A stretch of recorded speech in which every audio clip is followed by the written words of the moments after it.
Le deuxième stage que je fais, c'était chez Denis Ripa, à la Méditerranée. Et il me dit, tu sais faire une maillot? Ah oui, chef, je sors de l'école, heureusement. Il m'a dit, vas-y, fais. Donc je commence à faire ma maillot, je finis ma maillot, mais non, ça va pas. Je recommence. Je comprends pas, donc je refais. Non, ça va toujours pas. Tu recommences. 3, 4, 5, 6 fois. Il dit, bon, c'est bon, maintenant, t'es redescendu? Oui, chef. Maintenant, je peux te montrer? Oui, chef. C'était quoi la technique? C'était quoi en fait, raconte.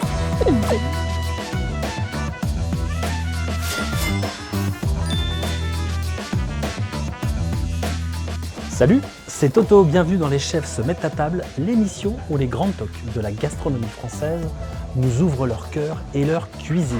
Aujourd'hui, on est en bordure du 14e, à Paris donc, dans un restaurant, dans un bistrot, où le chef Lucas nous a donné rendez-vous. C'est Lucas qui est aux manettes des Petits Parisiens. Il va nous raconter son enfance, comment très vite il a compris que c'est ce métier-là qu'il voulait faire, comment il a pas tout appris, mais la rencontre qu'il a faite pendant 3 années avec William Ledeuil, où il a pris vraiment plein de choses.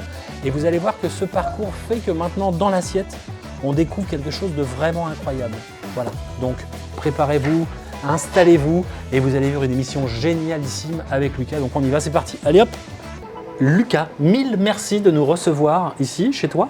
avec grand plaisir. Bienvenue. Merci. L'épisode est aussi disponible en podcast. Et donc, pour celles et ceux qui peut-être en ce moment courent, ou sont au travail, ou dans leur voiture, donc qui nous écoutent, mais qui ne nous voient pas, donc qui ne savent pas où nous sommes.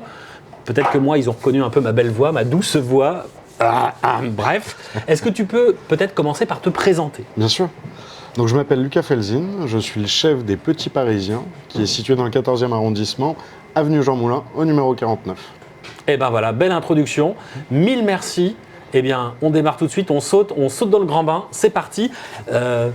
Si on commençait par le commencement, c'est quoi ton tout premier souvenir de plat, qu'est-ce que c'est? Le tout premier, c'est marrant parce qu'en pensant à ça, j'ai déjà des frissons. Oh là là. Le premier souvenir de plat, c'est les tomates de ma grand-mère. Tomates comment? Les tomates du jardin, donc c'est-à-dire juste taillées en grosses lamelles, du sel, du poivre, de l'huile d'olive. Basta. Ça a commencé comme ça et je devais avoir 3 ans, je crois, à peu près. Ma tante m'a dit que j'étais... apparemment, je disais que je voulais être un grand maître saucier. Et bien m'en a pris. 3 ans? Ouais, apparemment. J'étais dans les jupons de ma grand-mère, de ma mère, de ma tante, et il y avait les odeurs, il y avait les goûts, il y avait tout. Donc tu étais déjà en cuisine Et la première sauce que j'ai faite, c'était une sauce avec du pétard dedans. Avec du pétard? Ouais, elle était assez explosive. Le pétard, ouais, le mammouth, pas le... Non, pas celui-là, non. Ok. Ah ouais, avec le... Ouais. Ah oui, d'accord. C'est quoi cette sauce-là? Qu'est-ce que c'est que cette histoire? Je sais pas, j'étais inspiré. C'est Colette qui disait ça. Si on veut se mêler d'un peu de cuisine, il faut faire un peu de sorcellerie. Donc j'étais avec mes potions, mes épices, puis tiens, la poudre de pétard, et voilà, ça a commencé comme ça. Ah oui, donc c'est vraiment... Donc dès le début, enfin je veux dire très vite, jeune, tu t'es dit, moi, je veux faire à manger. Ouais. En fait, je veux nourrir les gens, mais nourrir l'âme des gens. C'est ça que je... Ouais. Quand j'ai dit faire à manger, c'était à ça exactement que je faisais allusion, très mal d'ailleurs. Hein, mais ouais, donc c'est ça. Donc, et donc à quel moment t'as... comment dirais-je, tu t'es dit, je vais enchaîner par un cursus du coup Alors, ça a toujours été une évidence pour moi. J'ai toujours dit que je ferais ça, que la cuisine était intrinsèquement liée à moi. Par contre, je suis allé jusqu'au bac parce que mes parents voulaient que j'ai quand même un bagage derrière moi au cas où. Ouais. Et c'était génial parce que ça permet d'ouvrir l'esprit, d'avoir une façon de travailler. Et j'étais très content d'avoir fait mon bac en fait. Et après, je suis allé directement en école de cuisine. Direct. Et avant le bac, tu cuisinais déjà tu avais arrêté les sauces au pétard et tu cuisinais déjà Tu cuisinais déjà un petit peu depuis déjà quelques années, ouais, depuis mes 14 ans à peu près. En fait, un jour, ma mère était en séminaire et mon père m'a dit « Bon, je vais faire à manger ». Et puis mon père n'est pas cuisinier pour un sou pour le coup. Et je me suis dit « En fait, non, c'est moi qui vais reprendre le truc et c'est moi qui vais te faire à manger, papa. Je devais avoir 12-13 ans, un truc comme ça. Tu te souviens Et, peut-être pas du menu, mais du plat que tu avais C'était un beefsteak, un truc très simple, hein, mais je me souviens encore l'avoir fait. Ah ouais, donc c'était vraiment, comment dirais-je, c'est si là je récupère un peu de ton ADN, il y aura vraisemblablement... Il y a des protéines. et c'est ça, il y aura du bien manger dedans et du partager ça aussi. En fait, le partage, la table a ce moment magique de rassembler les gens. Et mes parents recevaient beaucoup. C'était important pour eux de bien recevoir, de bien manger. C'est des hédonistes dans l'âme, donc ils ont toujours bien mangé. Ils m'ont toujours emmené dans des grands restaurants pour goûter. T'as des souvenirs alors de grands restaurants Alors, des souvenirs non, pas réellement parce que j'étais trop jeune à ce moment-là. En revanche, je sais que la grande histoire qui tourne dans la famille, c'est le menu enfant, c'était pas pour moi parce que je voulais pas d'un menu enfant et que je préférais des rognons, mais pas trop de madère parce que j'étais jeune, j'étais pas majeur encore. Ah ouais, Je devais avoir 5-6 ans, un truc comme ça. Ouais. Ah ouais, donc les rognons à 5-6 ans, il y a... Ah mais moi j'ai pas de problème avec... Ouais, c'est ça. Ah ouais, donc c'est génialissime ça. Et donc si je comprends bien, ça fait vraiment partie de toi et ton... Ouais, peut-être que ton éducation, en tout cas de goût, de recherche de produits, etc., a fait que c'est aussi ce qui t'a façonné. Exactement, et c'est comme une bibliothèque. Et plus on a de livres, plus on a de saveurs différentes, plus on a de goûts différents, et on va aller chercher le livre qu'on a besoin, l'épice qu'on a besoin, etc. C'est ça. Et le fait de commencer aussi ça jeune, ce travail-là... Le cerveau est malléable. C'est ça. Ça ne peut être que bénéfique pour toi, quoi. Ouais, clairement. Donc jusqu'au bac, même si tu te dis j'ai envie de faire ça dans la vie, jusqu'au bac, on va dire que tu as un cursus classique. Scolaire, voilà. Alors j'ai fait quelques stages. Le premier stage, je devais avoir 14 ans, ça devait être en 4e ou un truc comme ça. C'est ça. Où je suis arrivé dans un petit restaurant à côté de chez moi. Et en fait, le patron me dit une phrase qui m'est restée et qui était très vraie à l'époque, un peu moins maintenant, mais qui était on se fait plaisir en donnant du plaisir aux gens. Et en plus de ça, on gagne de l'argent. Et je trouvais ça tellement vrai et tellement juste. Je dis, mais en fait, c'est ça, j'ai envie de faire plaisir aux autres. Et en fait, on a tout gagné à partir du moment où on fait plaisir aux autres. Puisque c'est un échange. Ouais. Et c'est vrai que, alors là, j'avance dans le temps, on en reparlera, j'imagine plus tard, mais c'est vrai qu'on le ressent ici quand on vient. Il faut. Tu vois, on ressent vraiment une envie de faire plaisir, de partage, ce que tu racontes sur ton enfance, les repas chez tes parents, etc. Bah, je trouve qu'on le ressent ici en venant. C'est ça qui est vachement bien ça, aussi. On retourne en arrière. Ça marche. Donc, donc cette phrase-là sur ton premier stage, ça t'a quand même... ça m'a marqué. Ça t'a marqué, quoi. Ouais, ça t'a marqué. Ouais, clairement. Clairement parce que... en fait, je trouve qu'il n'y a rien de plus beau que de donner. Parce qu'on reçoit toujours, et en général, on reçoit toujours plus, et c'est ça qui est incroyable, et je trouve que la vie est très bien faite pour ça. Ouais. C'est vrai, surtout quand on fait ton métier aussi. Quoi. On est peut-être dans le paroxysme de donner, quoi, parce que tu nourris les gens. Quoi. En plus du bien-être, il y a aussi un côté vachement important de bien manger. Quoi. Génial. Surtout aujourd'hui. Bah oui, surtout aujourd'hui. C'est clair. Donc du coup, tu as ton bac.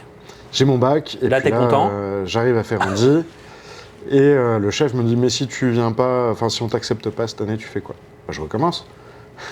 Et combien de fois? Bah, autant de fois qu'il faudra, mais je serai là. Et du coup, ça a commencé, et c'était un chef qui était incroyable, parce que c'était un chef de la vieille école. Je ne sais pas s'il est encore en vie aujourd'hui, il s'appelle Jean-Michel Plat. Le nom à propos, enfin tout. Oui. Et il avait une façon d'expliquer la cuisine, de donner envie à des gamins qui sortaient du bac, qui ne connaissaient absolument rien, et de nous motiver, de nous donner le goût. Et ça, c'était génial. C'est ça. C'était génial. Ouais, donc il était lui aussi dans une sorte de transmission et de partage. Un professeur, ouais, un vrai ça. prof. Un vrai prof, quoi. Ouais. Mais qui qui n'a pas été abîmé par ces années, parce qu'il a fait les grands palaces, le Ritz. Il nous parlait du Ritz quand il y avait encore de la terre battue. En cuisine, tu veux dire? Où il a connu ouais. tout ça. Enfin, pour nous, c'est des mines d'or en information. Oui, bah Parce que aujourd'hui, tout est beau, tout est cadré, etc. Mais ça n'a pas toujours été le cas. Et c'est vrai que la naissance de la gastronomie, la naissance des jus, de la tradition, est quelque chose d'extrêmement important parce que c'est ce qui reste à la fin. Et c'est ce que nous, on essaie de transmettre aujourd'hui à nos collaborateurs. Ouais, donc, ouais, quelque part, tu as un peu, là aussi on avance un peu, mais tu as un double transmission un peu dans l'assiette sur tes clients, mais aussi sur tes collaborateurs, en effet, où tu dois essayer de leur transmettre quelque chose, une passion, j'imagine. Ouais, je pense que la première des choses à transmettre à des jeunes en cuisine, c'est l'envie. C'est l'envie de faire plaisir, c'est l'envie. Parce que à partir du moment où on a envie, il n'y a aucun obstacle qui résiste. Et c'est ça qui est beau parce que ça vient naturellement. Et après, on compose, comme une musique. Comment ça se transmet, ça? Comment tu... C'est quoi? C'est Je pense que c'est un savoir-être, un savoir-faire, un savoir-vivre. Et en général, les gens qui correspondent viennent automatiquement. Enfin, ça se fait tout seul. Tu as une alchimie qui se crée et puis là, ça s'associe, quoi. Ouais. Comme certaines saveurs, j'imagine, qui vont plus s'associer que d'autres, c'est ça? Ouais, tout à fait. On retourne avec ton professeur Plat. Donc, c'est quoi ton premier stage alors? Quand est-ce que tu démarres réellement ton premier Premier stage. T'es où? Tu fais quoi? Le tout premier stage, c'était dans une brasserie du Renaissance Hôtel, où là j'ai pris la première claque de ma vie parce que je pensais que j'étais bon en cuisine.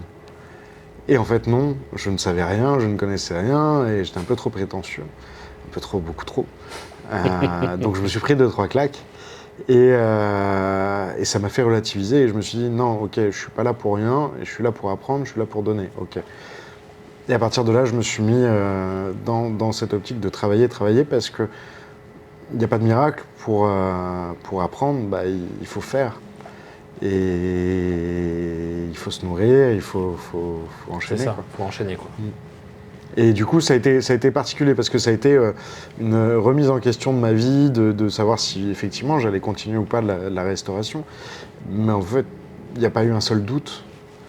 C'est peut-être le moment le plus important pour toi, tu penses? Alors c'est le premier déclencheur. Enfin, le déclic. C'est le premier déclencheur qui dit est-ce que c'est vraiment ce que tu veux faire? Est-ce que tu es prêt à sacrifier une partie de ta vie pour ça?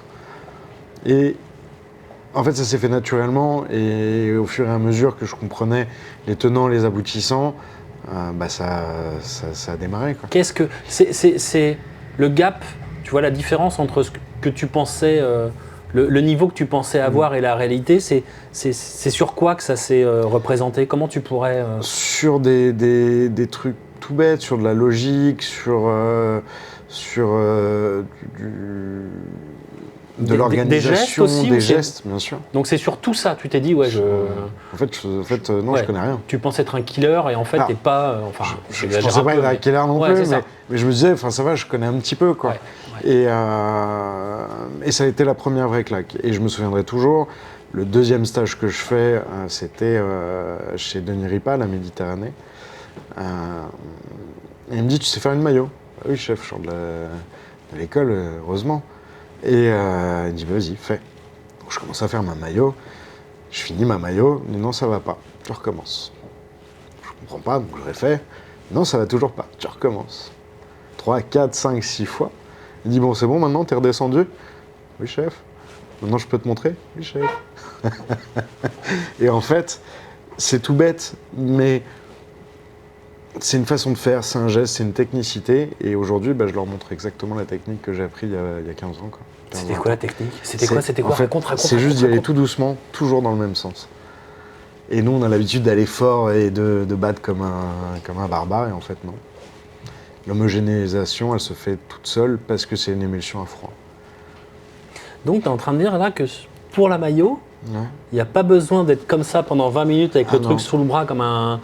Tu Il peux faut y aller. tout doucement. Et c'est pour Et ça va monter de la même et manière. ça va monter exactement de la même manière. Et tu auras un côté plus aérien du Et coup. qui sera beaucoup Ça va être plus... En fait, qui sera beaucoup plus onctueux, ouais. Mais non. Moins serré. Oh, comment j'ai envie d'essayer dès là. et C'est c'est moi tout qui con, arrête hein. l'émission, j'y vais direct. Ah ouais, c'est fou ça. Mais typiquement, aujourd'hui, maintenant, ma maillot, je la monte avec une cuillère en bois. Parce que j'ai appris comme ça et parce que ça, en fait, ça m'a fait rêver. Ah mais là, tu sors de l'école, tu dis je suis prêt, et au final tu dis mais en fait non. En fait, quoi. on En fait, ne non. connaît rien. Et dans tous les stages, dans tous les restaurants que j'ai fait, tout ce que tu as appris, tu l'oublies. Maintenant, on va apprendre d'autres choses. Et en fait... Alors attends, je te coupe, mais du coup j'ai une question, moi en tant que néophyte, j'y connais rien. Du coup, à quoi ça sert d'aller à l'école si tu me dis que tu sors Alors, et... Si, on apprend beaucoup de choses. Ouais, ok. C'est pas vrai dans le sens où... en fait, on désapprend ce qu'on a appris parce que il y a la réalité, enfin il y a la théorie, il y a ce qu'on voit dans l'Escoffier, dans le Vincent de Montréal, et la réalité d'un service, la réalité d'une entreprise. Ouais, Qui sont deux chemins totalement différents, ouais. mais qui se rassemblent parce que les techniques de base sont à peu près les mêmes. Un bouillon restera Ouais. un bouillon, un jus restera un jus, qu'on soit en Alaska, au Japon, au Pérou ou en France. Ça restera toujours la même façon de faire. Ouais. Donc Il faut... tu as quand même besoin quand même cette base, de bien sûr. ce vernis, de cette Ouais. base pour pouvoir ensuite... Ce qui était très compliqué pour moi. Parce que c'était poussiéreux. J'avais cette impression de poussière et j'avais ce goût de poussière quand je faisais les trucs, des plats très anciens. Et je voulais. Tu voulais les ajouter- moderniser, toi? Ouais, je voulais de la C'est ça? modernité. Et sur quel type de plat, par exemple, quand tu dis des plats très anciens, c'est quoi? C'est un bourguignon? Ça C'est va être quoi? un bourguignon, ça Ouais, va c'est être ça. une bonne blanquette. Mais c'est magique en soi. Mais moi, je trouvais ça boring de mettre sur une blanquette avec une liaison au jaune et au citron et nanani, nanana. Enfin, du coup, je ramenais de la citronnelle, je ramenais du gingembre, je ramenais 2-3 trucs comme ça. Et là, j'avais les chefs de l'école qui disaient « Ah non, tu mets pas tout ça dedans. » Oui, Non. parce que tu Je le devais faisais quand rester dans le cadre et être très... Et rester dans un cadre, c'est très compliqué pour moi. Très, très compliqué. J'ai beaucoup de mal à refaire ce... Enfin, alors, on n'a rien inventé, hein, c'est pas le sujet, mais j'ai beaucoup de mal à rester sur quelque chose de figé. Parce que ce qui est figé, pour moi, est mort, et moi, je veux faire de la cuisine du vivant. C'est ça qui m'intéresse. Ouais, c'est hyper intéressant ça. Je pense qu'on va y revenir là tout au long de comment dirais-je, de l'entretien, mais ça veut dire que le respect, j'imagine, du produit, de la saisonnalité, enfin. Bien sûr. Et alors ça, Ça à quel commence moment tu l'as appris, ça, tu penses? Dès Là le aussi, début. depuis l'enfance, même Ouais, avant ou... Alors ouais, dès le début, parce que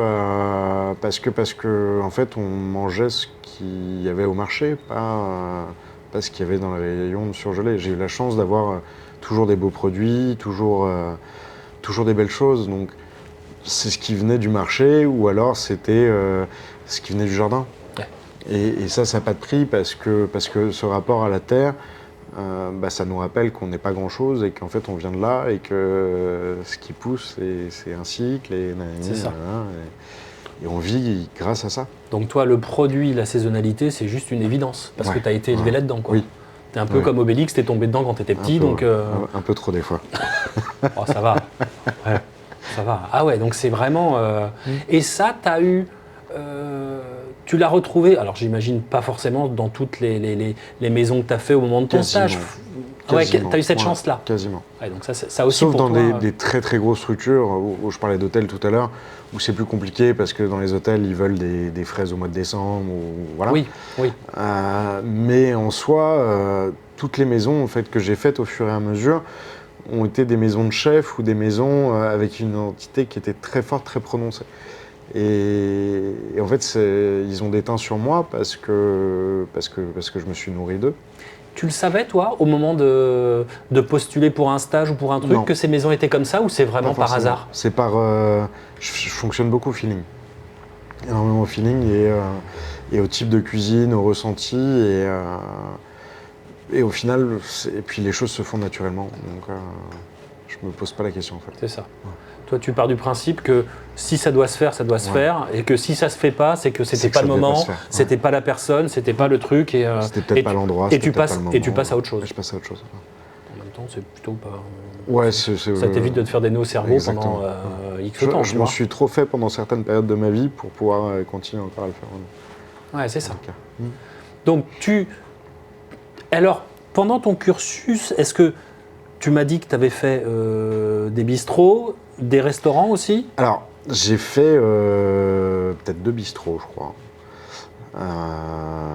Mais après, c'était principalement des étoilés. J'ai surtout travaillé avec William Ledeuil.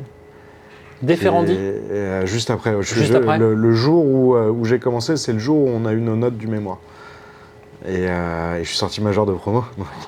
m'en souviens. Waouh! Oh, les galons là. Et ouais, mais j'étais Ouais. content. Bah oui. J'étais content parce Ah bon parce qu'en fait, je Tu m'étais peux. dit, c'est une école qui coûte cher et je peux pas me permettre d'arriver après en fait.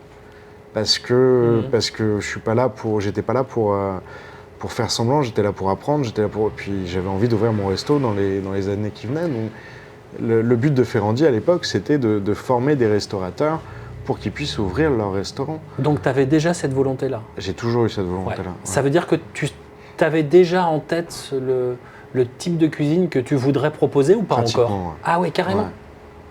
Pas totalement affiné, mais j'avais déjà mon T'avais une trame. mon projet de mémoire s'appelait Lucas.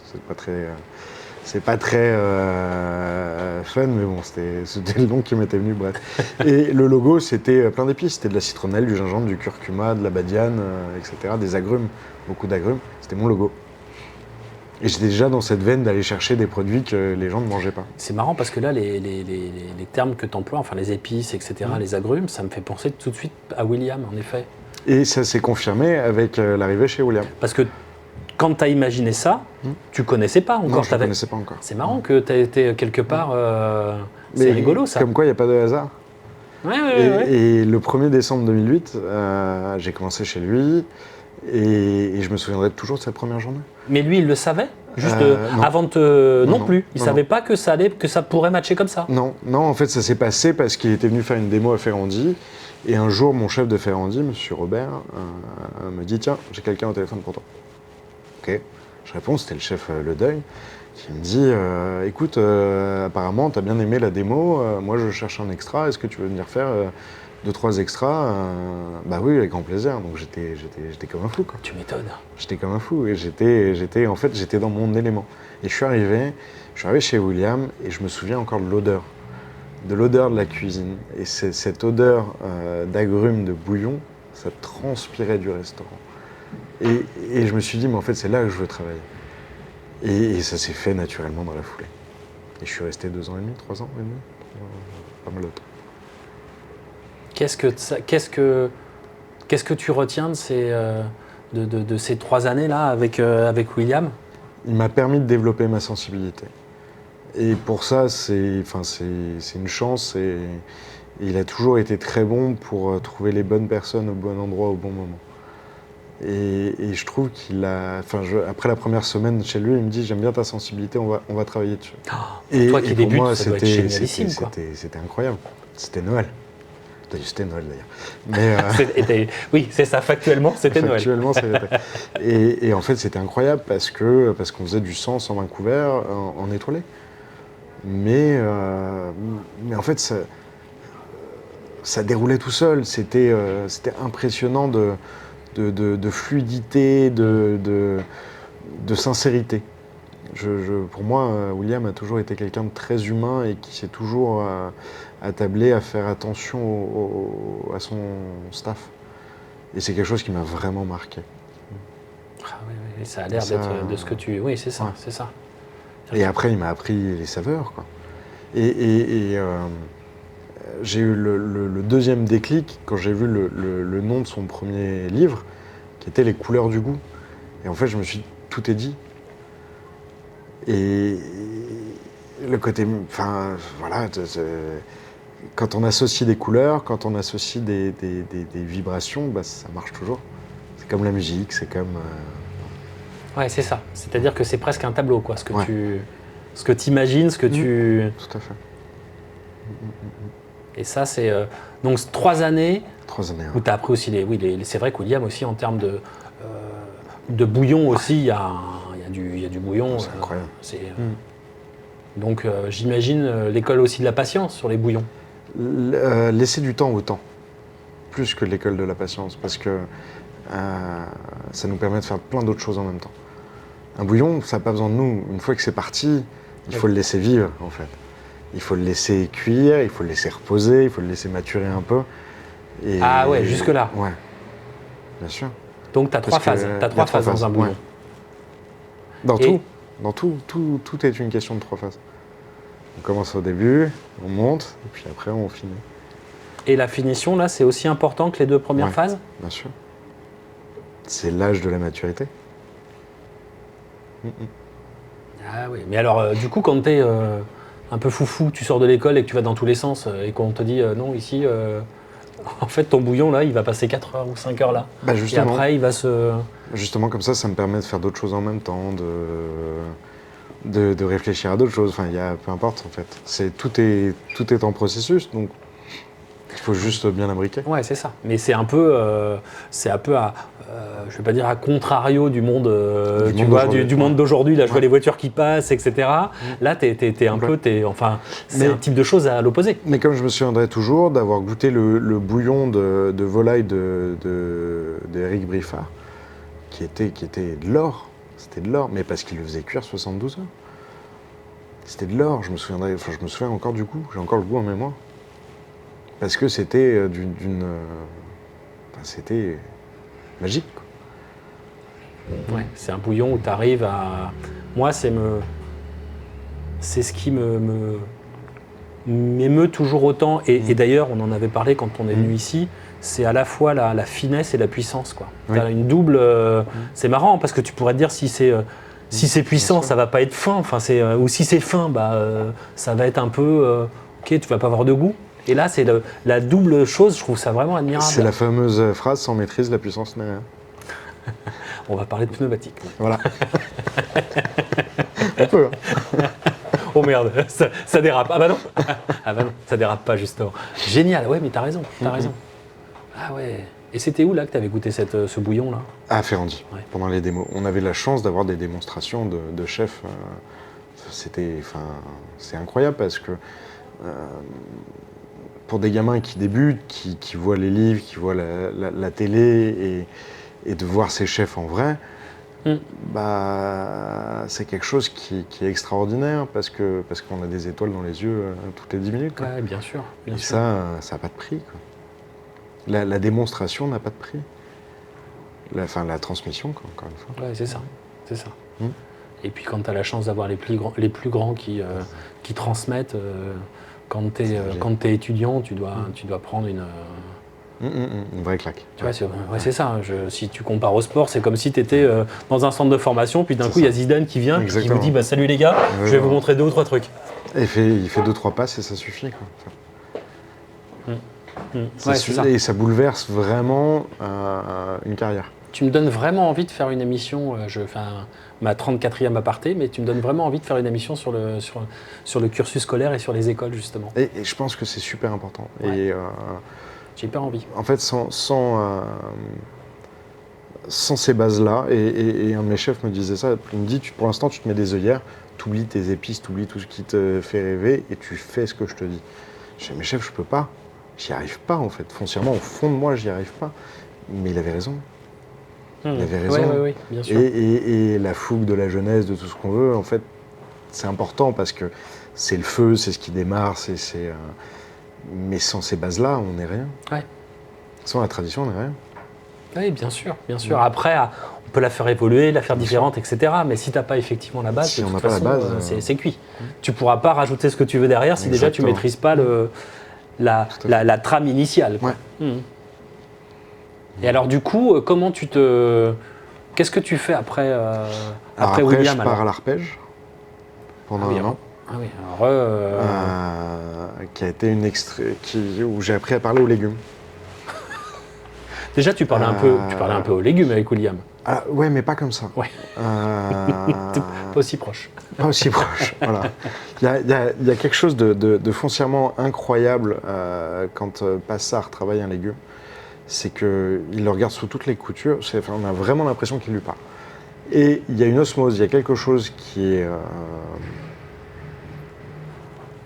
qui transparaît dans l'assiette après. Et ça n'a rien à voir, parce que on en parlait la dernière fois, mais je pense que quand on cuisine, on transmet des choses, on transmet des vibrations, on transmet une énergie. Et si on ne prend pas le temps d'apprécier le travail qu'on est en train de faire, bah, le résultat ne sera pas forcément probant. Ce ne sera pas forcément mauvais, mais ça ne va pas bouleverser quelqu'un. Et le but, au final, si moi je fais ce métier aujourd'hui, c'est pour toucher les gens. Ah oui. Parce que ça me permet de m'exprimer et de dire les choses que je ne peux pas dire ou je ne sais pas dire. Oui, je comprends. Oui, bien sûr, bien sûr. Oui, il y a un peu de toi Bien sûr. dans l'assiette que tu nous proposes à chaque fois. Ouais, c'est ça qui est génial. Et c'était incroyable parce que quand on le voyait regarder le légume, il avait un sourire. Enfin, c'était le plus beau jour de la vie, de sa vie. À chaque légume qu'il trouvait. Enfin, c'était.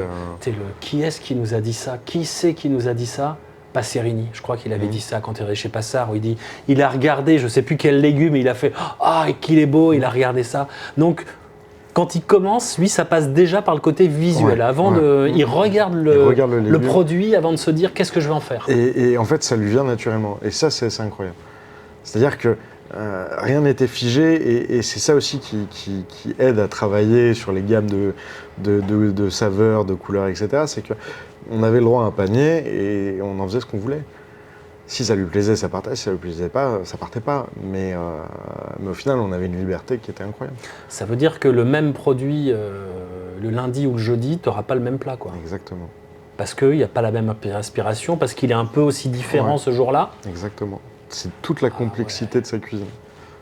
Mais du coup, toi, alors, tu n'es plus débutant parce que tu as déjà fait 3 ans avec William. Donc, on peut dire que tu commences à être un peu... tu es sorti de l'école, tu commences à être à un niveau. Et là, du coup, tu démarres à quel poste J'étais commis. Tout le monde commençait en bas. Et c'était très bien parce que il faut d'abord désapprendre pour réapprendre. Et à chaque fois, tu repars à zéro. À chaque fois que tu changes de maison, tu repars à zéro. Ouais. Parce que chaque maison aussi est unique en termes d'organisation, j'imagine. Exactement. Et Passard, ça a l'air d'être le plus différent de tous, en tout cas. Donc ça veut dire quoi? Ça veut dire qu'on t'apporte les cagettes là, à 10h ou 11h et qu'on te fait tiens, les gars, débrouille-toi. Ouais. Alors j'étais principalement aux viandes. Parce qu'il y avait encore c'était encore une des plus grandes rôtisseries de Paris. Ouais, c'est ça, parce que tu avais tout tu cuisais des trucs qui étaient... je cuisais des trucs entiers, c'était incroyable. J'avais des agneaux du pré-salé qui arrivaient, qui faisaient 25-30 kilos. Je les pendais sur le haut de la hotte du fourneau, et de 7h du matin à 3h de l'après-midi, je l'arrosais. Et ça donnait un truc qui était incroyable. Les cochons entiers, les canards, les gibiers pendant la chasse, enfin tout quoi. Tout, des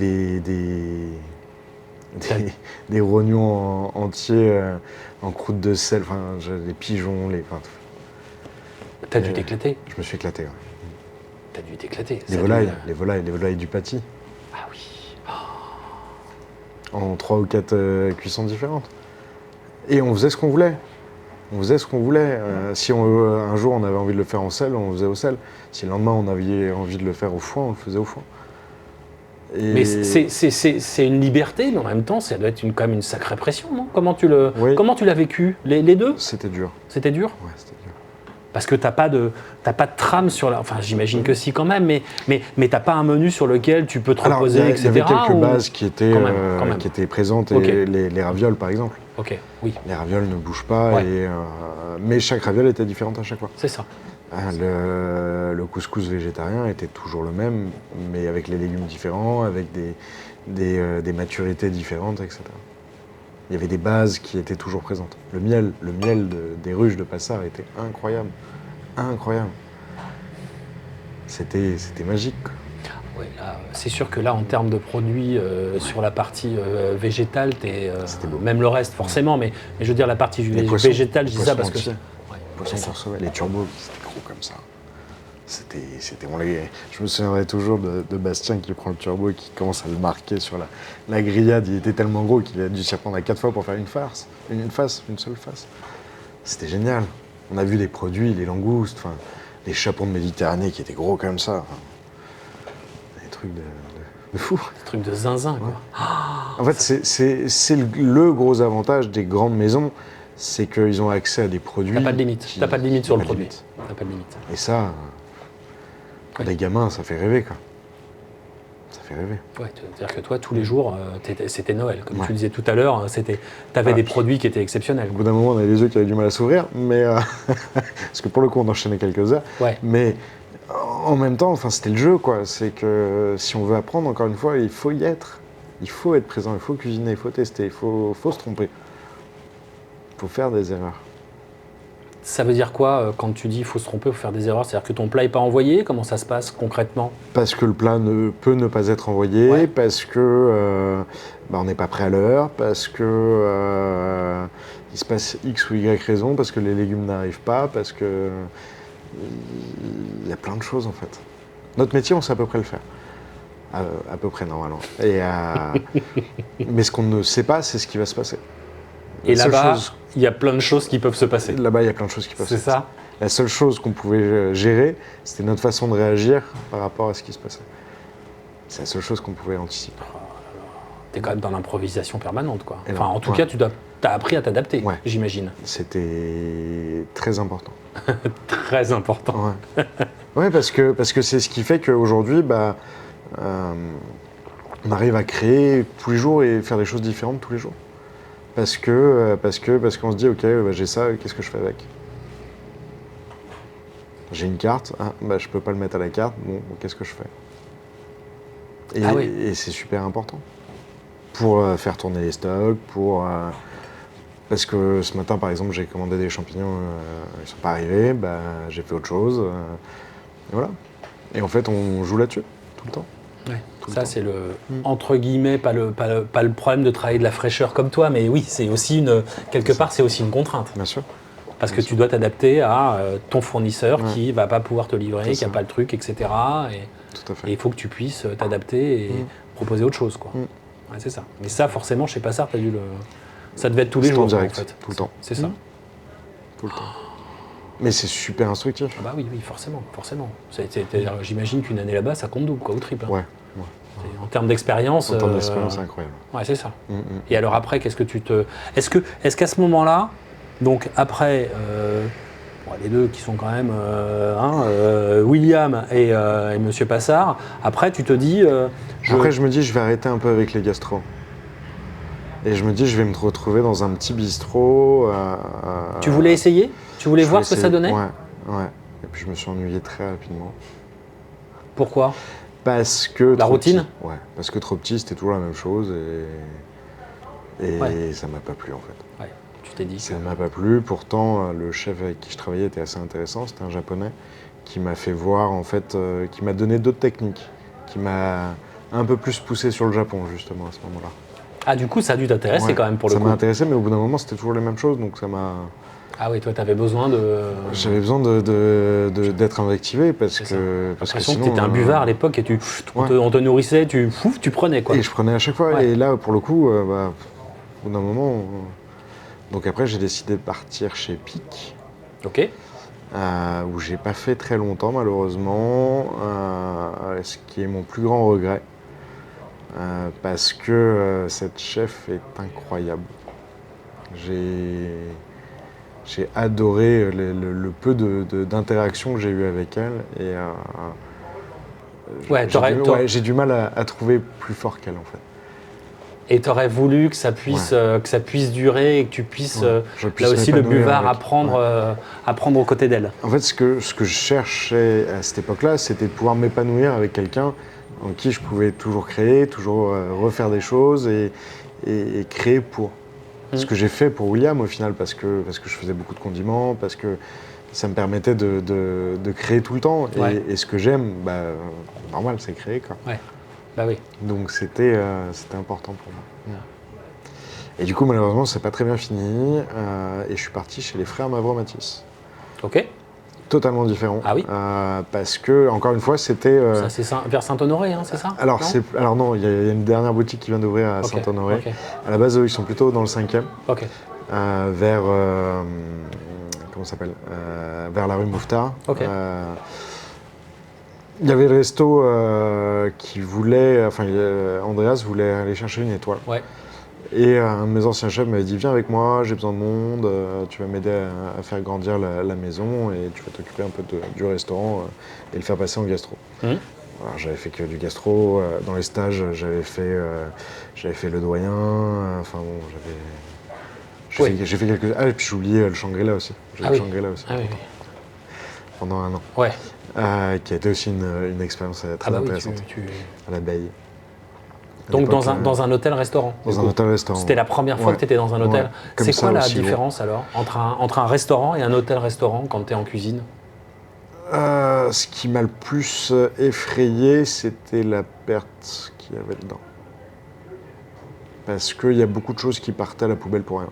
Et ça pour moi, ça me choquait. Ça te choquait? Ouais. Et c'était quelque chose qui était pas possible, quoi. Enfin, je comprenais pas pourquoi on n'utilisait pas tout. Et comme je faisais chez William, comme on faisait chez Passard, mais c'est c'est des tellement grosses structures et le niveau d'exigence est tellement placé haut que ce qui n'est pas parfait n'a pas sa place.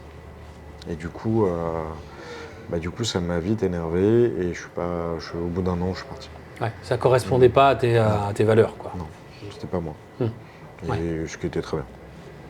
Et chez les frères Mavromatis, j'ai appris à faire du traiteur, j'ai appris à faire du gastro, j'ai appris à remonter le restaurant pour le passer en gastro, de la brasserie, donc j'ai vu un panel de choses qui était assez incroyable. Mais grec ou pas grec du coup? Alors grec. C'était grec du coup. Grec, ouais. Donc c'est-à-dire que tu découvrais aussi des types de cuisine ou Et des produits surtout. Ouais.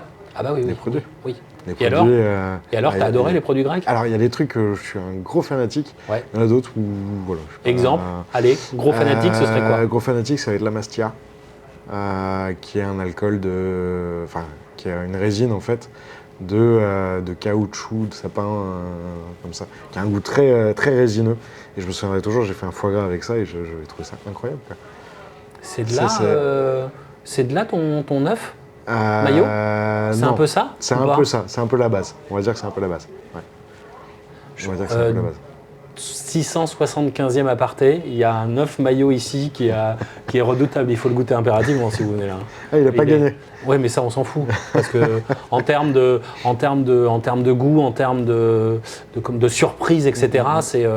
C'est un truc de. J'aime surprendre parce que j'ai goûté des choses qui étaient incroyables, mais quand ça reste linéaire, pour moi, ça m'ennuie. Parce que c'est un œuf maillot, donc jusque-là, rien de bien. Voilà, on voit que la maillot est un peu verte, si je ne m'abuse. Jusque-là, voilà, cuisson de l'œuf, on n'en parlera pas parce qu'elle est parfaite, etc.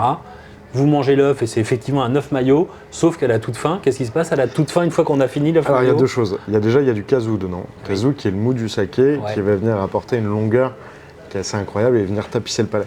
Et on finit par le sapin. Voilà.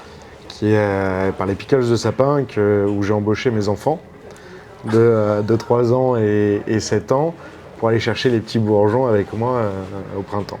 Et donc on termine par la toute fin où il y a le sapin qui revient, là, qui n'était pas là avant. Ouais. Et un peu en rétro-olfaction, il y a le sapin qui revient, enfin plutôt qui arrive, et on fait « Waouh, qu'est-ce que c'est que ça ?» Et c'est vraiment chouette de terminer sur cette fraîcheur-là. Ah ouais, donc on en était au grec, et donc cet alcool-là, donc c'est pour ça, juste ça m'a fait penser à ça, et c'est rigolo. Ça a été peut-être un peu la base, c'est vrai.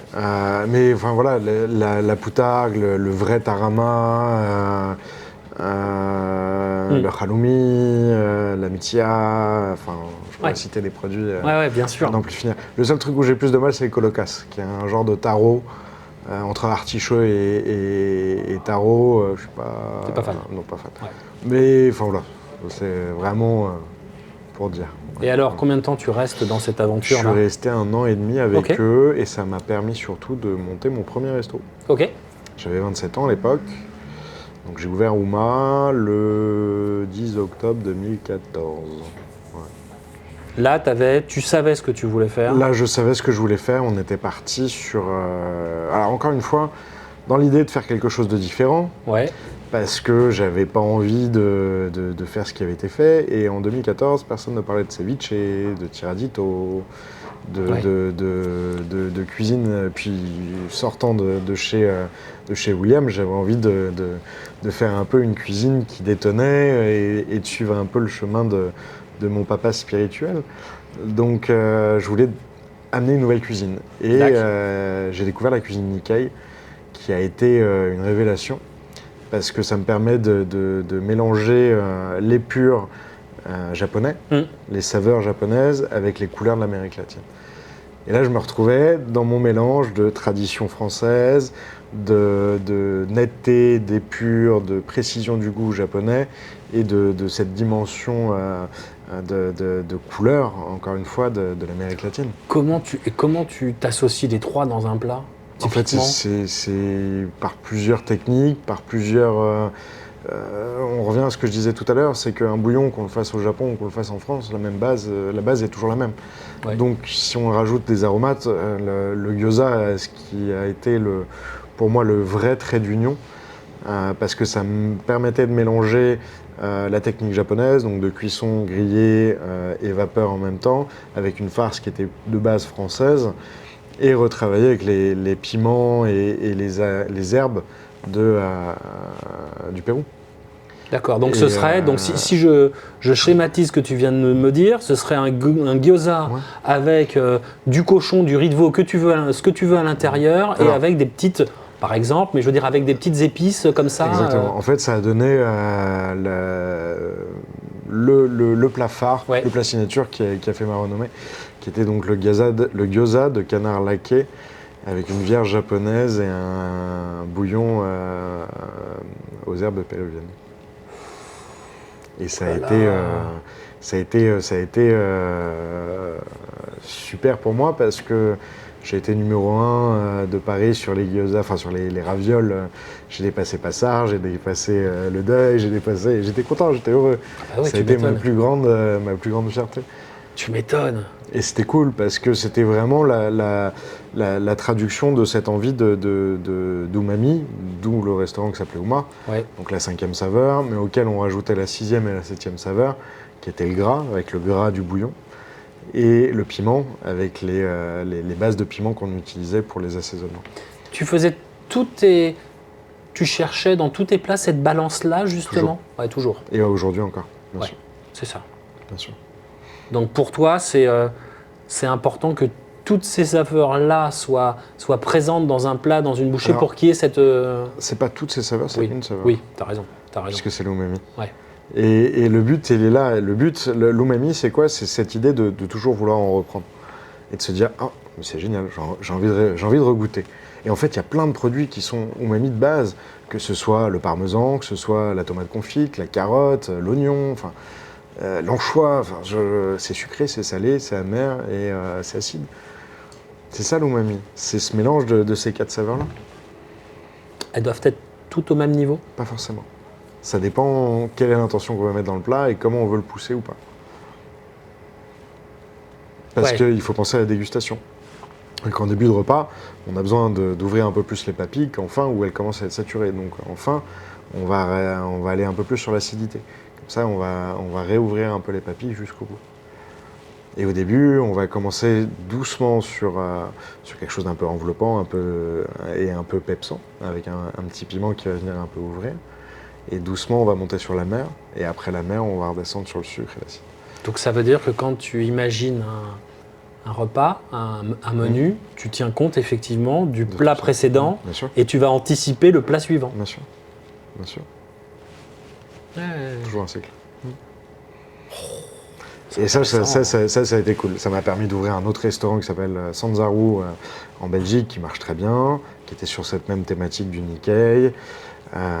Et après, malheureusement, j'ai fermé Uma en 2019, 12 juillet. Après les gilets jaunes, qui ont été un peu trop sévères pour moi, on était dans le mauvais quartier, c'est comme ça. C'est que ça devait se fermer. Et après ça, qu'est-ce que j'ai fait? Je suis parti un petit peu en Belgique, après il y a eu le Covid. Ouais, ça aide pas non plus. Ça a été compliqué. C'est clair.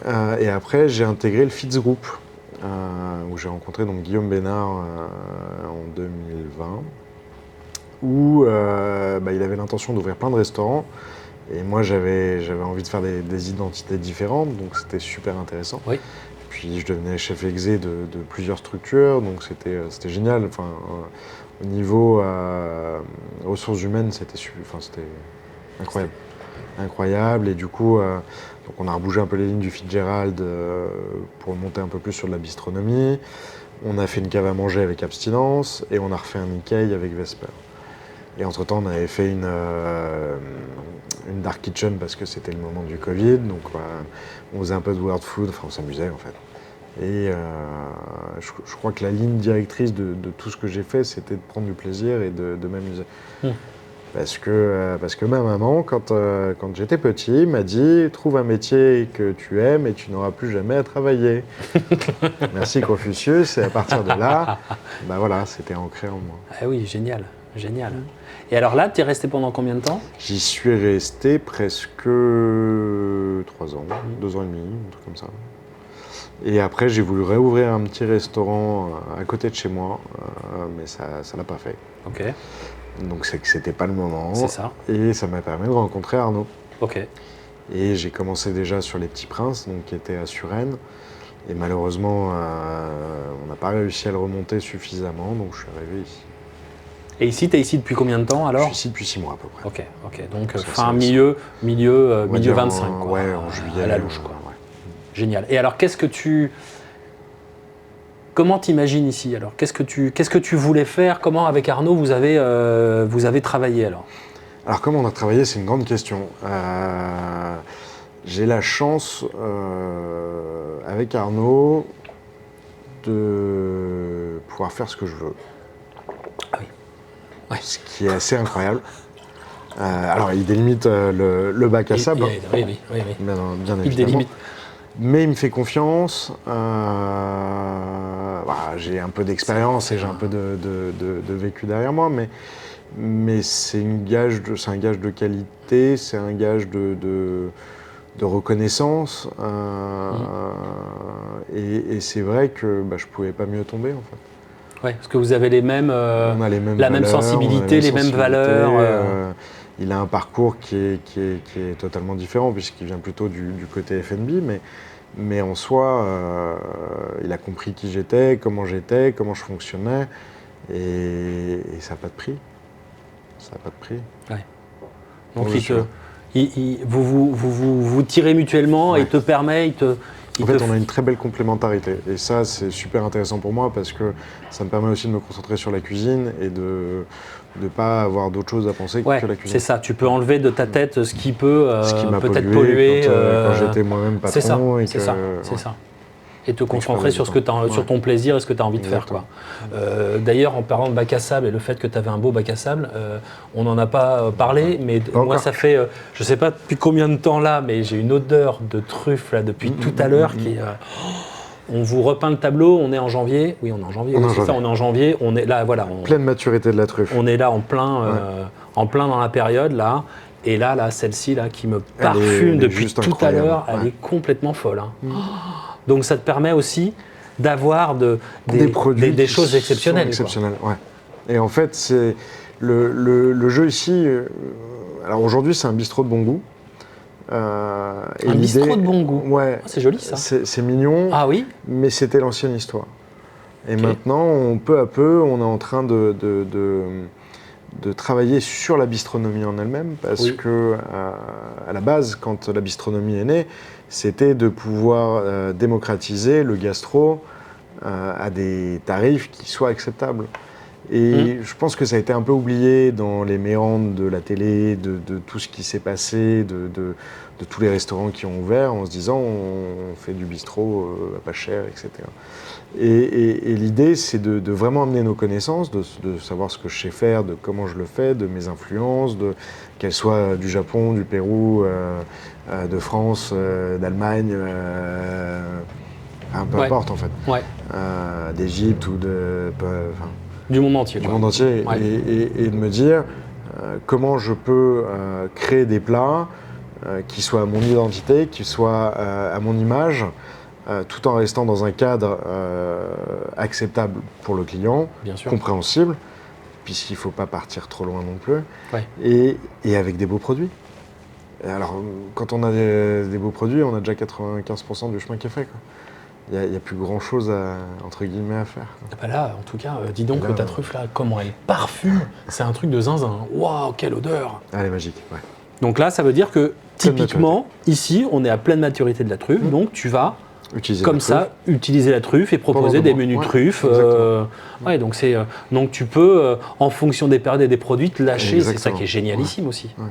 On n'a pas parlé, oui, c'est important parce que, encore une fois, la semaine dernière, on s'est régalé dans l'assiette, mais aussi au niveau des vins, on n'en a pas parlé. C'est quoi, toi, ton rapport au vin, justement? Alors, Tiens, il y a l'alcool que tu peux servir, enfin, qui peut venir en complément de ce que tu proposes à manger. pour être super franc, je n'y connais pas grand-chose.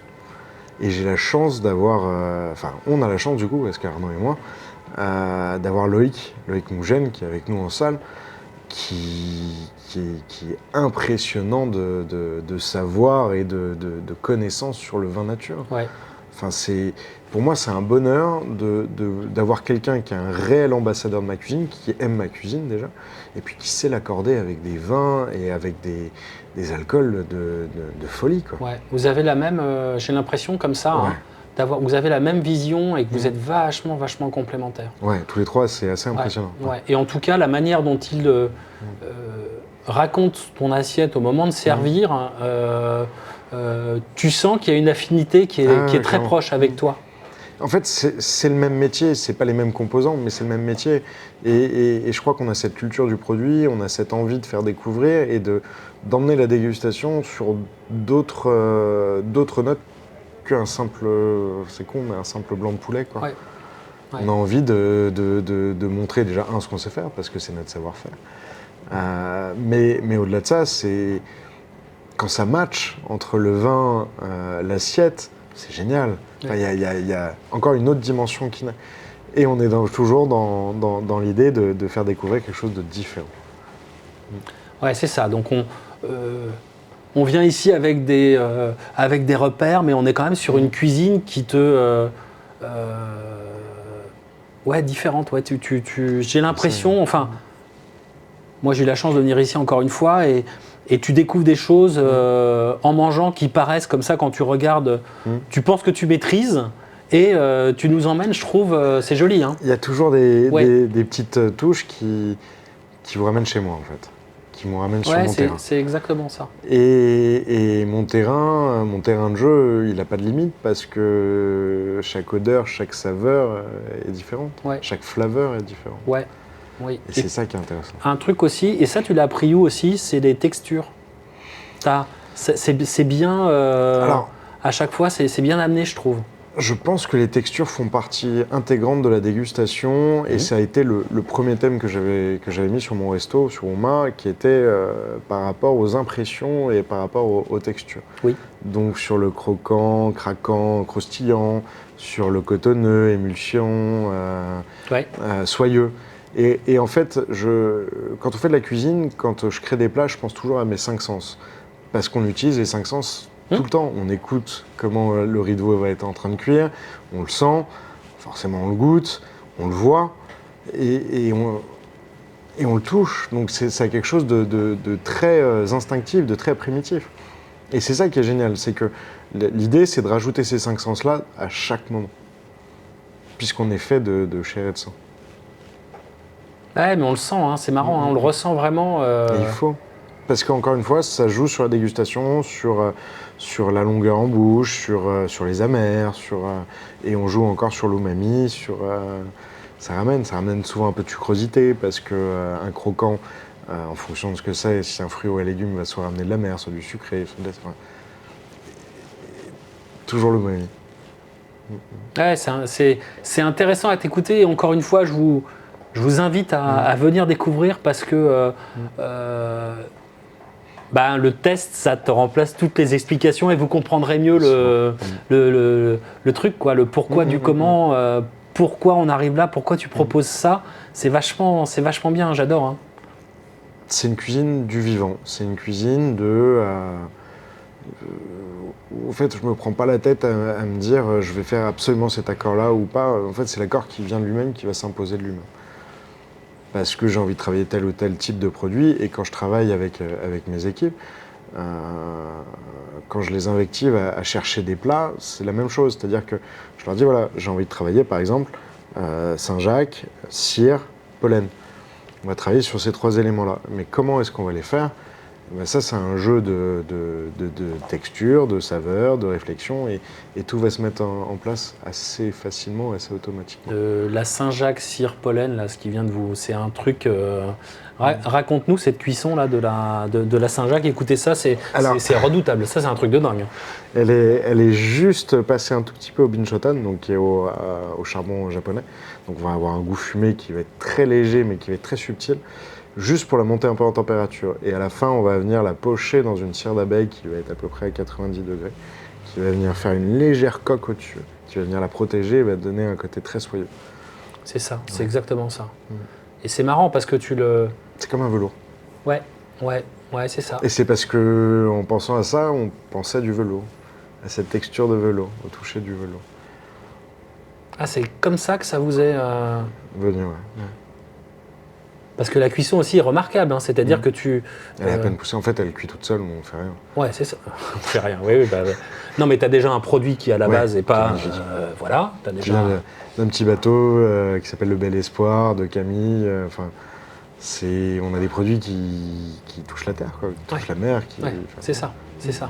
Mais parce que si vous avez l'occasion de venir et goûter ce plat-là, c'est vrai que quand tu es au cœur, tu la vois là, elle est juste nacrée, quoi. C'est un truc de dingue. Et pourtant, le contour, là, t'as pas l'habitude de manger ça et tu te dis, mais qu'est-ce que c'est? Qu'est-ce qui se passe? Ça apporte aussi un côté un peu de douceur, pas de sucré, mais oui, une douceur, c'est ça, une douceur qui est assez remarquable. Ouais, c'est soyeux. Et ça vous a pris comme ça en pensant à la matière. Parce que j'avais envie de le faire, j'avais envie que ce soit autour du pollen et du miel. Ouais, le résultat, ça se marie bien, hein. Pollen, miel et mer, comme ça. C'est magique. Ouais, c'est assez déroutant quand on le voit et quand on le... Mais par contre, c'est remarquable. Hein. En fait, il y a quelques années, il y a un truc qui est arrivé qui était la grande mode, c'était le food pairing, qui m'a beaucoup fait rire parce que... Qu'est-ce que c'est? C'est d'associer les mêmes molécules de chaque élément. D'où le kiwi et l'huître qui a été sorti par Toutain il y a quelques années, qui était un plat incroyable. Incroyable. Le kiwi et l'huître ont pratiquement 80% de molécules en commun, quelque chose comme ça.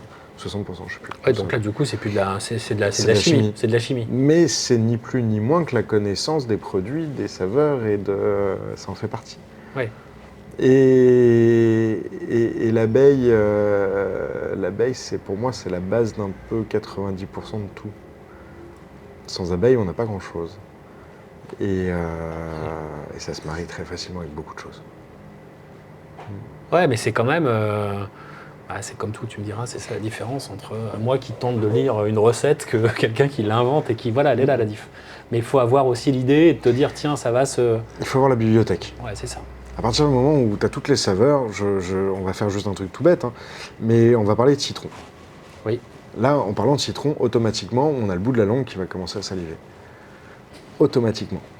Et on voit le fruit, on voit l'odeur, on la sent, parce qu'on parle de citron, on sent la texture. Et maintenant, je vais rajouter une fraise. Et le fraise, ça va venir titiller sur le côté des joues. Parce qu'on a la queue de la fraise et on a le citron qui reste en mémoire. Et en fait, on construit comme ça. 80% de la dégustation se fait par le nez, pas par la papille. Parce que c'est de la rétro-olfaction, parce que c'est comme le vin. Ouais, comme le vin. Ouais. En fait, ce qui est super intéressant, c'est les retours qu'on peut avoir dans la bouche. Et tu joues aussi sur les couleurs, les palettes de couleurs. Pour toi, bien sûr. Ça te permet aussi d'associer des produits, des éléments ensemble. Ouais, clairement. Ça va être la betterave avec de la mûre, par exemple, avec de la grenade, avec ça a les mêmes couleurs, donc ça se marie super bien. Je me demande si j'ai pas goûté betterave et homard aussi, où c'était. Il n'y a pas longtemps où j'ai fait tiens, c'est. Mais effectivement, t'es.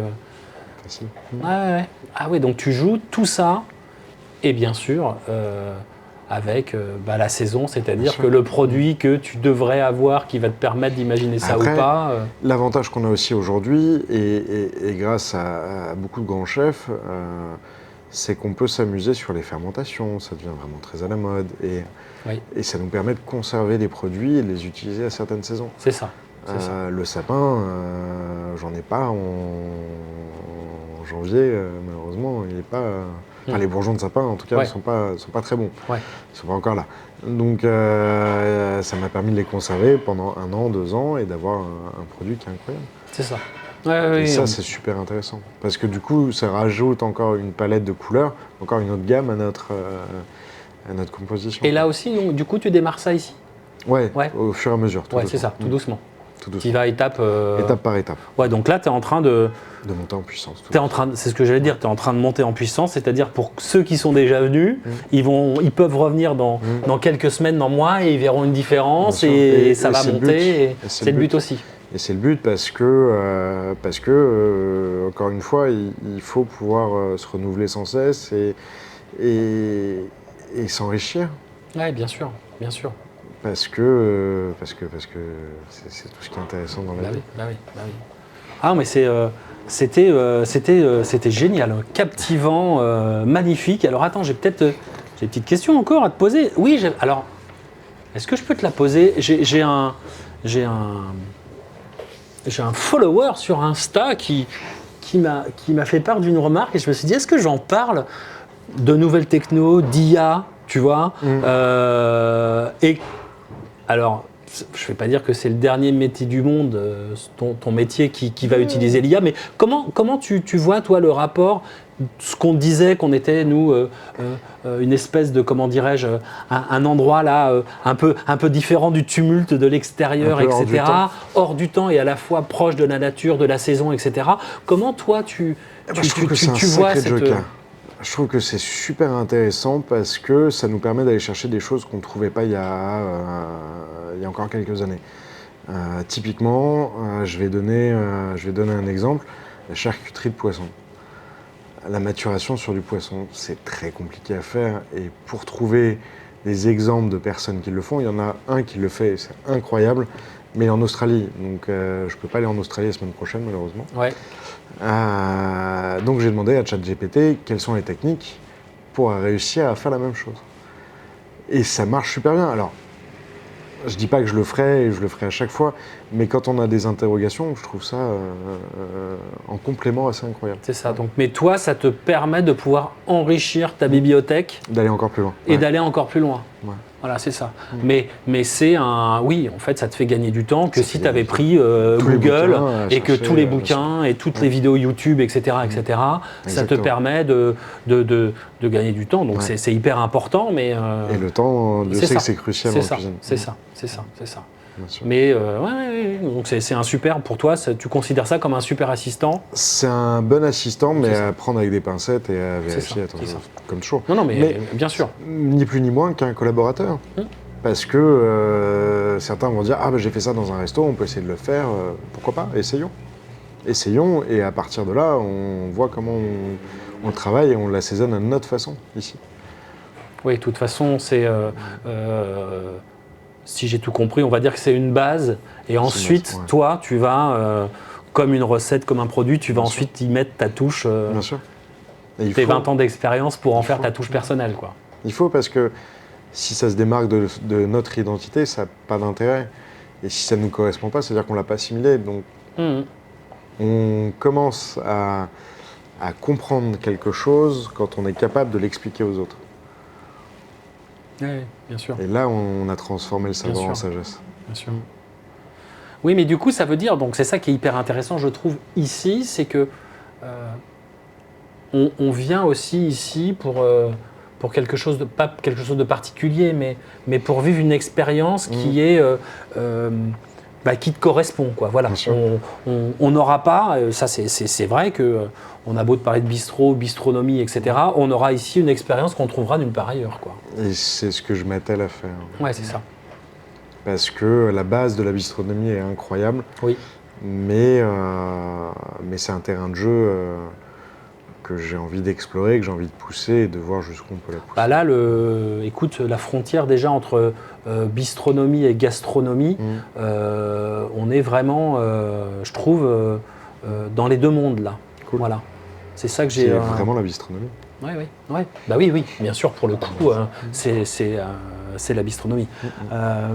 Allez, j'ai quelques petites questions et je vais te libérer parce qu'il y a un service, bon c'est pas tout de suite, mais si tu devais cuisiner pour une seule personne, vivante ou morte, ce serait qui et tu lui ferais quoi à manger? Oh, bonne question. Et oui, merci. Je crois que c'est mes enfants. Je crois que c'est, enfin ouais, ma famille. Je crois que c'est le plus important. Et tu leur ferais quoi? C'est marrant parce que chacun de ma famille a en souvenir un plat qui les a marqués. Oui.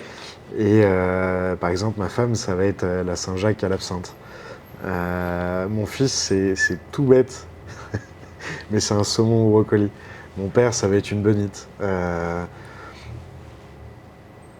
En fait, je crois que ce qui leur fait plaisir est suffisant. Une omelette, ça suffit.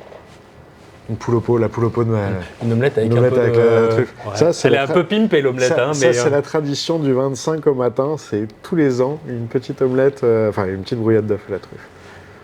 Bah, j'aime bien cette tradition-là. moi, dis donc. C'est la tradition. Ah ouais. Pendant le brunch, on fait ça. Ah bah voilà. Je crois que c'est peut-être ça qui rassemble. Ah bah tiens. Ouais. Génial. Ouais. Alors attention, ça se complique. Tu peux nous donner une recette en 1 minute chrono? Oui. Oui. L'œuf. Et ben voilà. L'œuf. Il n'y a rien de plus simple. Hein. Allez. Pour le coup, J'adore. des œufs qui sont battus très légèrement.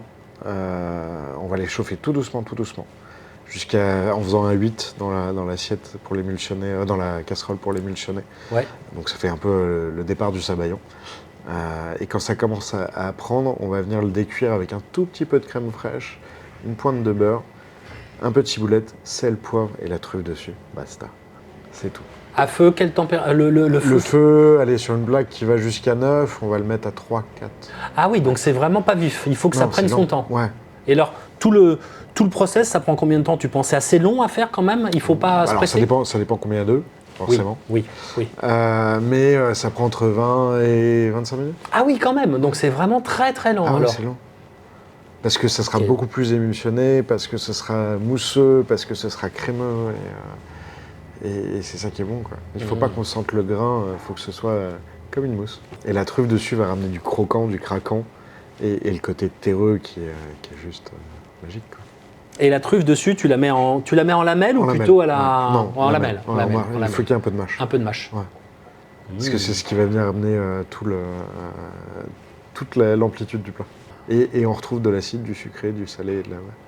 Ok, donc les œufs, tu les as cassés, etc. Ouais. Tu les mets, là tout doucement, tu fais un 8, tout doucement, tu Tout prends doucement, le temps. Ouais. Et on monte tout doucement. On peut mettre une pointe d'eau. Une petite pointe d'eau pour que ça aide un peu à émulsionner. Ok. Mais très légèrement. Ah, ou de bouillon de volaille. Oh, bouillon de volaille. Bouillon de volaille. Ça donne un peu plus de profondeur. Et après, on monte tout doucement. Acidité par la crème, parce que c'est acide, la crème crue. On va mettre de la rondeur avec le beurre. On va mettre un peu de cébette, donc ça va ramener un peu d'amertume. Et avec la truffe, forcément. On va avoir un peu de sucrosité avec l'œuf en lui-même. Et qu'est-ce que j'ai pas dit? Acide, dit, sucré, hein. salé. Bah, le salé. Qu'est-ce que tu voudrais que tes clients retiennent de leur venue ici, de leur repas, à déjeuner ou à dîner? Le vrai. Juste le vrai. Que, en fait, c'est un métier qui est incroyable parce qu'on donne, encore une fois, et que on donne notre tripes dans chaque assiette, quoi. C'est du vrai, c'est du vivant. Si tu devais ouvrir un restaurant à l'étranger, tiens, t'irais où? Tu ferais quoi? Alors, si Comme ça, Si, c'est où tu veux, quand tu veux. Ce serait quoi? je crois que ça me ferait rêver d'aller dans une forêt et perdu au milieu d'une forêt et de faire en fonction de ce que je pêche, ce que je trouve, ce que je... Et où? Dans quel pays? Ce serait quoi? Canada? Quelle forêt comme ça? Je pense à, je sais pas pourquoi, le Canada. Alors Une j'aurais pensé forêt, un peu plus bas, un peu plus chaud pour le coup, et encore que le Canada c'est super intéressant. Forêt quoi? Brésil? Tout en bas? Ouais, plutôt, ouais. Ou Japon. Ah ouais. Mais vraiment perdu au milieu de tout, même perdu au milieu du désert en fait. Le désert c'est incroyable, ça recèle tellement de choses. Et Ah oui, donc tu ferais un truc vraiment... barré, ouais. Vraiment barré là, Ah ouais. ouais. Je ferais un routier au centre de la Terre. Est-ce que tu as un plaisir coupable, toi, en matière de bouffe? Je suis très vietnamien. Depuis que je suis haut comme trois pommes, ce que je préfère, c'est la cuisine asiatique, en fait. Et je me souviendrai la première fois que j'ai mangé asiate, c'était... je devais avoir 4-5 ans. J'ai dit, mais c'est pas bon. Et puis en fait, le soir même, je dis, si, c'était très bon, j'en reveux. Et Il t'a fallu un petit peu de temps pour analyser le truc, en revanche, tu l'as tout parce que c'est pas des saveurs dont on a l'habitude, surtout Ouais. quand on a 4-5 ans. Et je crois que mon plaisir coupable, il est là. Et la clémentine. Et la clémentine. J'adore la clémentine. Ah bah là, t'es en pleine... ouais, bah là, en ce moment, tu dois être ravi. C'est clémentine, litchi, et c'est mes 2 fruits préférés. Donc. Et est-ce que tu as une Madeleine de Proust, un plat qui te ramène à ton enfance? La salade de tomates. Voilà, c'est ça, comme on disait. En préambule. Ouais. Ouais. Une belle... Celle de ma grand-mère, c'est tout. Et je m'attelle depuis 20 ans que je fais de la restauration à essayer de le faire aussi bien qu'elle. Et alors, t'y arrives? T'en es où? En termes de pourcentage, tu t'approches quand même? J'en suis pas loin. Mais il manque encore un truc? Mais ça sera jamais même. C'est ce que je dis à mes gars, c'est que en fonction de s'ils sont énervés, fatigués, stressés, la cuisine n'aura pas le même goût. Et que chaque émotion qu'on transmet dans notre casserole sera toujours différente, comme chaque personne qui cuisine sera différente. Et qu'on ne transmet pas la même chose À un moment T? à un moment T. Ouais. Et qu'il n'y a que certaines personnes qui réussiront à faire certaines choses. C'était hyper intéressant en tout cas. Mille merci de nous avoir accueillis. Je vais terminer par la photo. Quand c'est fini, tu sais, à chaque fois je t'ai fini, mais non, il y en a. Là, c'est la. Après, je t'embête, tu verras presque plus. Attention, attention. Quelques photos, tu vois, rapides. Mille merci. C'était canon. Et voilà, une émission encore vraiment génialissime. J'ai adoré écouter Lucas, nous raconter tout ça. Et encore une fois, vraiment, je vous invite à venir ici parce que vous comprendrez vraiment en goûtant la cuisine ce qu'il y a derrière Lucas, son parcours, toute sa recherche de texture, d'odeur, vraiment de rétro-olfaction. Vous savez, sur l'œuf mayonnaise, je vous en ai parlé. Non, mais c'est vraiment un truc incroyable à faire ici. Et les accords mets et vins aussi, c'est un moment magique à venir. Donc, qu'est-ce qu'on fait quand on aime? Eh ben, on like, on partage, on commente. N'hésitez pas. Voilà, le BABA, la base, messieurs, dames. Et surtout, n'hésitez pas, si vous voulez venir nous voir sur nos réseaux sociaux, sur Insta, sur TikTok, sur Facebook maintenant. Et oui, on est sur Facebook depuis quelques semaines. Donc venez nous voir, venez nombreux. Allez, venez. Je vous attends. Je vous dis rendez-vous vendredi prochain, 18h pour un nouvel épisode. D'ici là, portez-vous bien, profitez. Allez manger au restaurant. C'était Toto pour les chefs se mettent à table. À plus.